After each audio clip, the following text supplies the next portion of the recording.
Yeah, Theo, what is the past 2.5 years been like? Just kind of getting integrated in this community and in American football, this side of the ocean. It's been awesome. I obviously came over here kind of as a raw product, as a lot of people like to say, and it's just been awesome.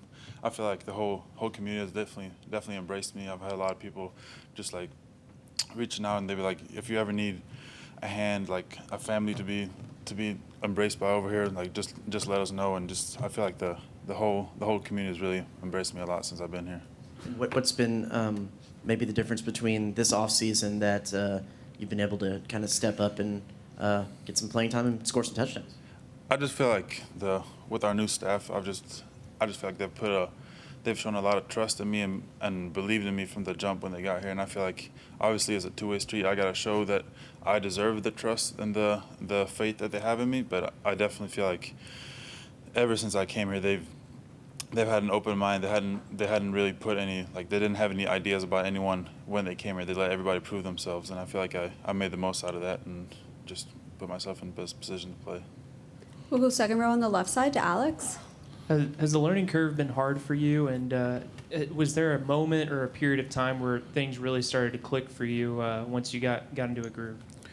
No, I feel like I probably ever since I got in here and really ever since my whole life, I've just been trying to get better every single day. And I feel like, especially being here, I'm just trying to get better every day ever since I got here, 2.5 years ago. And I feel like whenever you stack days like that, eventually it's going to click. And I feel like lately it's just been kind of clicking for me a little bit more. We'll go second row on the right side to Carter. Theo, what's kind of your earliest memories about football and when you kind of got interested in it, and how were you able to develop into a college football player? I say like my first memories of football was I was probably 12 years old, and I was in California with my mom and my grandma and my little sister, and I went to like a Dick's Sporting Goods and got my first football, and I would just be like, I'll be playing around in the pool like on the vacation. Then I brought it back home, started playing with my friends at recess in school, and they just kind of just started watching YouTube videos and stuff from there. That's really how I got into football, I'd say. We've heard Thor, we've heard Big Swede. What's your favorite nickname of the two? I don't know. I feel like Thor is definitely something that's caught on lately, but I'm just trying to embrace it all. In the program, they call me Rhino, so that's some like a little more interior nickname that I kind of like too. But I go with whatever people say. We'll go third row on the left side to Anthony and then Olin. Theo, your touchdown, first reception in the first quarter there, for you and Marcel Reed, obviously that takes time, connection, and trust to build that. Can you kind of talk about the work you guys put in the background to be able to connect on something like that? Me personally, I'll have trust in whoever is back there, and I feel like, the last two Saturdays has been Marcel, and I feel like he's done a great job in trusting me and trusting all the guys who we have to make plays, and whoever it may be, I feel like we put enough work in that you can have connection with anybody who's back there, in my opinion. We'll go second row on the right side to Olin. Hey Theo, so what's your teammates' reaction to your late touchdown streak has been, and what's the origin of the touchdown dance? Well, obviously the first one, that one caught a little more attention. That was actually me and Trey Watson. We, ever since probably first week of fall camp, we were like, whenever we scored the first touchdown we scored this year, when we're both on the field, either one of us scores, we're gonna hit that dance. And then so we hit it in practice, where I scored in practice during fall camp when we had like a good-on-good period, and me and Trey started hitting it. Jade came and joined in, and then whenever I scored against Florida, I turned around, I just saw Jade like right there. As soon as I turned around, then we all three of us just hit it. So that was a lot of fun. And then this past weekend, it was just a current TikTok trend and just a dance that I've been trying to get a little better at. I didn't do a great job this weekend, but hopefully I'll have an opportunity to hit it again soon. We'll go third row on the left side to Luke and then Alex. Theo, I think we've heard that you were recruited here to A&M by coming to a camp here. What made that happen, and when do you think you learned that you could compete in football at the college level? So getting recruited here, like the reason why I came to a camp here was because of this organization called PPI Recruits, founded by a guy named Brandon Collier. So he helps European athletes and really international athletes as a whole getting recruited. By the main way he does it is he takes them on like a summer camp tour in the beginning of June a lot, and you really just you do as many camps as you can. I think I probably did 10 camps in 2 weeks, and you just really try to lay it out all in a line to get recruited coming from over there. We'll go second row on the left side to Alex and then Travis. So you mentioned getting the football at Dick's Sporting Goods. So like, Uh-huh. had you even heard of football before that, being from Sweden? Yeah, but I definitely heard of it, but growing up I was definitely a soccer guy. Like I started playing soccer when I was like 4 years old and played it all the way until I was probably 14 when I started playing football. So obviously I definitely heard of it, but definitely wasn't something I was very, very much into. And so does your entire family still live over in Sweden, or, Yes. or do you have anybody in the United States? No, sir. Everybody still lives over there. So, what are maybe some of the challenges, being so far away from home, and just how you stay connected with them?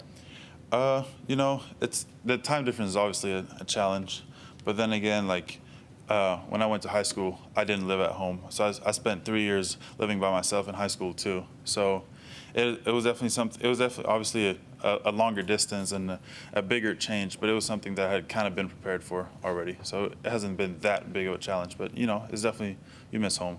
And have they been able to come to any games, and are they planning to come at all this season? Mm-hmm. Yeah, they come every so often. My dad was here for the Notre Dame game with his friend, and then my mom is coming to the Texas game with one of her friends, and one of my best friends from back home is coming as well. So that'll be fun. We'll go front row on the right side to Travis and then Brent. What was the biggest challenge? What was the biggest learning curve coming here, both on the football field and then just in personal life, school life, outside? I'd say the biggest challenge, like first coming in my first year, it was just obviously back home I really hadn't blocked a whole lot, like again coming up. So I really just played receiver. I was just a big receiver who'd go up and get the football. So I'd definitely say like learning how to be physical was my main issue, like first starting here. And I feel like I've kind of embraced my weaknesses and made sure to just work on them as much as possible. And I feel like over the past 2.5 years, I've made my physicality definitely a lot better.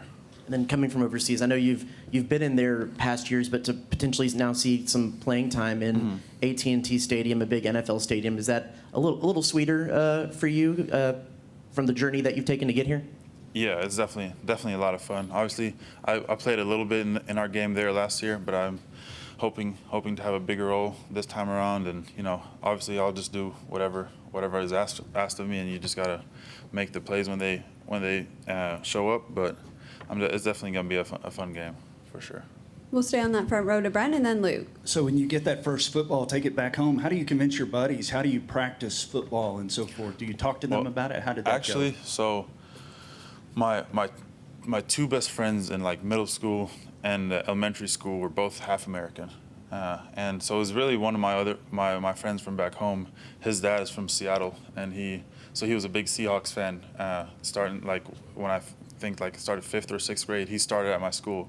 So I just brought the football to school, and he was like, "Well, I know a little bit about football," so he kind of started introducing me to it as well there.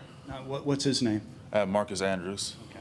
Yeah. And the soccer skills that you had, Uh-huh. does that help you at all in football in terms of translating? Yeah, I'd definitely say so. Like I played goalie all growing up, so I guess you probably developing some ball skills early on definitely probably helped me a little bit. You sound like you could be from Hearn or something. Do you work on your accent, or how did that work? No, I don't know.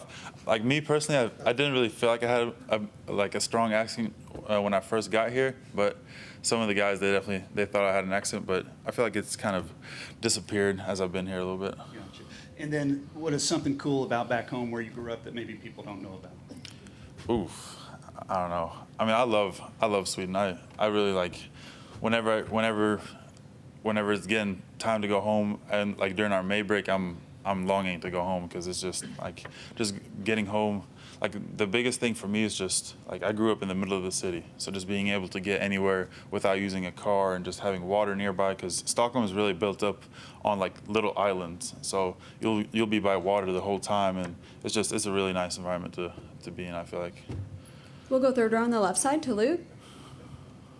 Theo, can you kind of talk about y'all the dynamic of a tight end room between you and Trey and Shane and Jaden? What's y'all's dynamic like, and how do y'all support each other when y'all are on the field? I think we're a great room. We're a really tight room, and I think we definitely have a lot of fun. Like whether it be in meetings or on the practice field or during the games, we just have a lot of fun together, and we tend to every Thursday night we have tight end dinners where we go to different restaurants and just have a meal together. You know, it's a great way to stay tight with your group and develop deeper relationships that go beyond football. We'll go second row on the right side to Carter and then wrap things up with Tyler. Theo, we've seen how important the tight end is in Colin Klein's offense and how you guys use multiple tight ends in the offense. Just what do you like about what Colin Klein does and what he kind of brings schematically?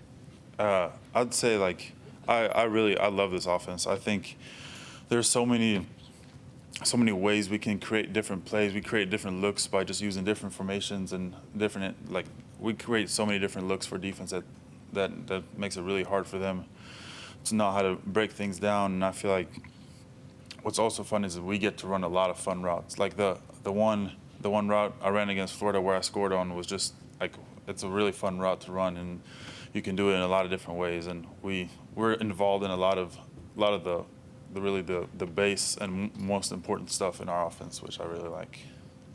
We'll go back behind the lights on the left side to Tyler to wrap us up. Yeah, Theo, have you thought about what it's going to be like playing Bobby Petrino's offense this week? What do you kind of remember about playing under him? I just remember that being a good offense. He's a great coach, and I have a lot of respect for him. But he has different players there now, and we have our players. So it's just like any other game. We just have to go in there with the mindset that we're going to play our brand of football and make the most out of it. Is there any added motivation at all, knowing the coaches over there and who you're going up against? I think before any game we're as motivated as we could be. I think playing against an old coach doesn't really change anything. At least in my opinion, I approach every game the same. All right, that's all we have. Thank you, Theo. Thank you.